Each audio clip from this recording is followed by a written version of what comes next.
He's been rated one of Spin Magazine's top 5 artists to watch and listen to for 2025. And you're going to see why.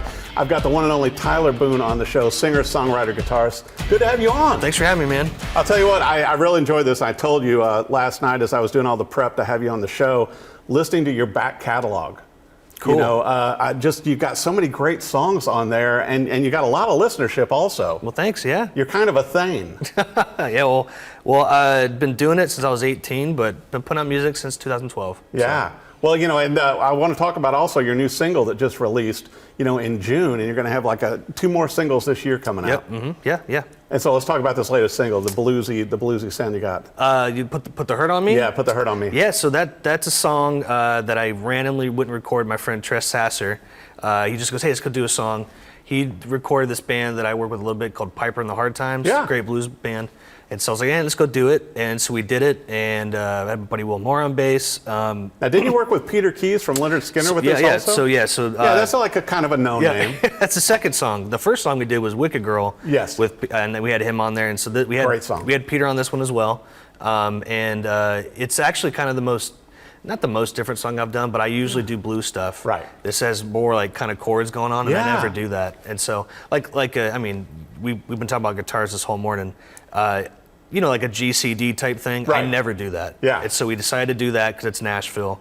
It's so funny though, listening to this new song though, also Put the Hurt on Me, to where it's like, it felt like one of those songs that you could hear like on a TV show. Yeah. Like on Netflix or something. I'm like going, this song would be great for sync. I'm calling it my Ryan Adams tune, you know, because it's more like a songwriter thing. Well, you know, it was funny too, because, you know, listening to the rest of your catalog, I was expecting, you know, like Wicked Girl. I was expecting like some gritty blues like you're known for. Mm-hmm. And it's like when you delivered this, but you sound great on it. Oh, well, thanks, man. Appreciate that. Yeah, I'm excited. It was a good experience. We're going to do some more. We're going to do a lot more. When I was living in LA, I wasn't recording a lot, so I'm glad to be back here. So. Yeah, we're glad to have you back here. And also with all the shows and everything else, I got to bring this up too, to where, you know, once again, you know, in Charleston, you know, where you were raised, and then moving to Nashville and LA and all this great stuff. But you've shared the stage with like Sheryl Crow, Butch Walker, Hootie and the Blowfish, Old Crow Medicine Show. Yep. Mm-hmm. You're playing some pretty good gigs, Tyler. Yeah, I started doing that in Charleston. It was a different time though, because I feel like there was less artists.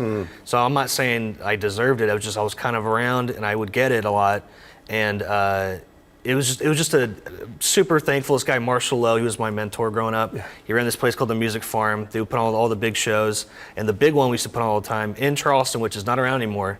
But if you didn't know this, the only tea plantation in the Northern Hemisphere is in Charleston. Wow. It's called just Charleston Tea Plantation, and we used to put on a big festival there called the First Flush of the new tea. Yeah. And so it'd be 5,000 to 10,000 people. Avett Brothers, we did that one. Right. Robert Randolph. Yeah. We just had Robert on the show recently. Grace Potter. I mean, it was insane. And so I was really lucky at a young age to be in college, going, "Hey, you want to come see me play this weekend?" And so it was Charleston. I call it the Peter Pan syndrome. It's just it's its own thing. Yeah. And it was a really good way to cut my teeth as an artist. And in your spare time also, Tyler, you were running the Shinedown studio for 8 years. Yeah. Not a bad gig.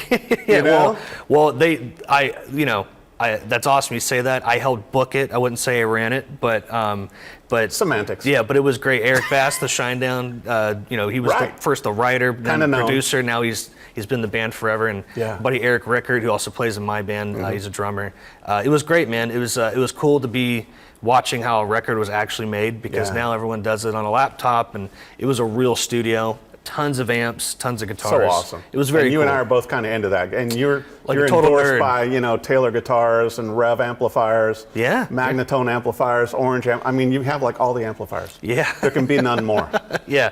Magnetone's definitely my favorite. Yeah. So. Great amps. Yep. Great guy too, Yep. you know, behind him. Well, I want to bring this up, you know, in your spare time, besides, you know, having hit songs and being out on the road, playing festivals and doing all this stuff, Tyler, you also have Artist Formula. Yeah. A business that you co-own that helps artists. Sure, yeah. I've been doing that Artist Formula since 2017. Me and my buddy Sean Carpenter, we co-founded it after we met here in Nashville. And man, I've always thought about, hey, maybe we'll stop doing this for a while. I actually really enjoy it. We've worked with over 2,000 artists at this point. So. Well, and it's funny to me, you know, you're giving me hints, you know, before we come in studio. I'm like going, yeah, feed me, man. You know, Rock and Review, we need more viewers. It's like, you know, but it's great also that you're able to help artists and you've applied it to your own. Yeah, it's online. It's all about online these days. I call it online currency.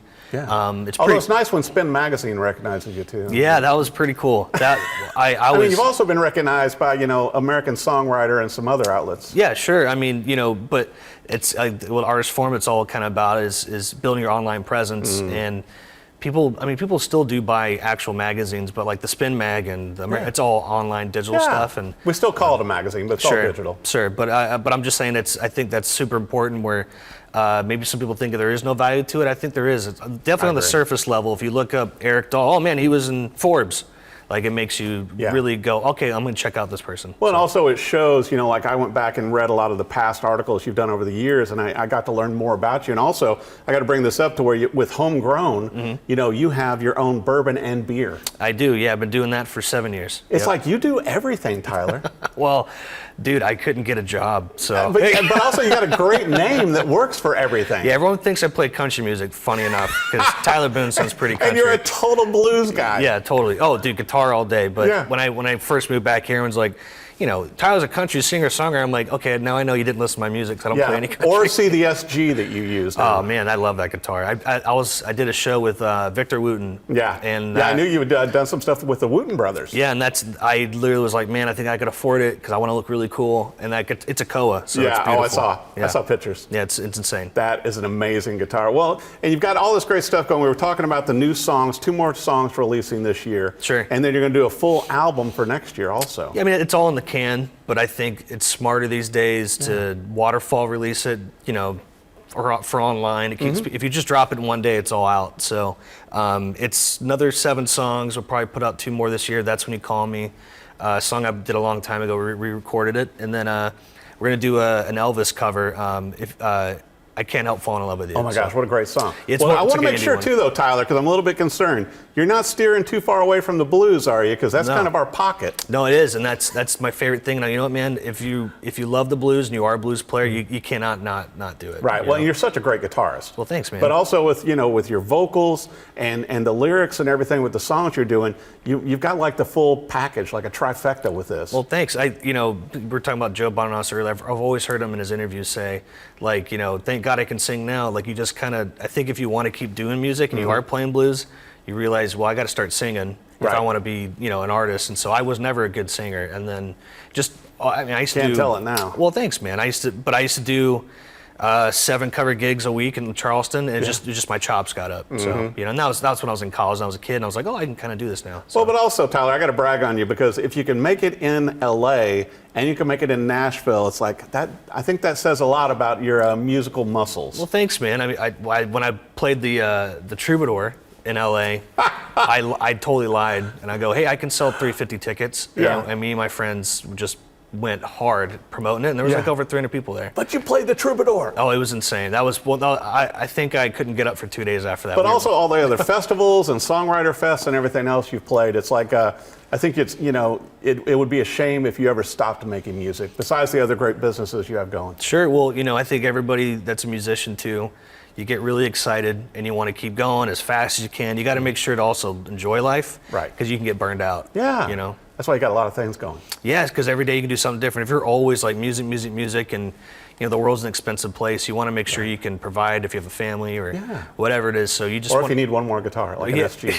Yeah, well, I don't have any kids yet, so that's why I'm buying guitars. So do it now. Well, I want to make sure for our viewers, with your website, with everything you got going, and with social media, and you've got so many fans already. But where do they need to go, Tyler? You can go to tylerboonemusic.com, drinkboonsbourbon.com, Artist Formula.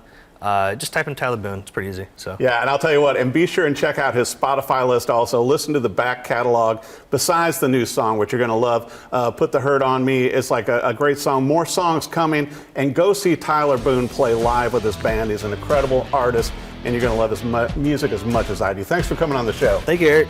Check him out.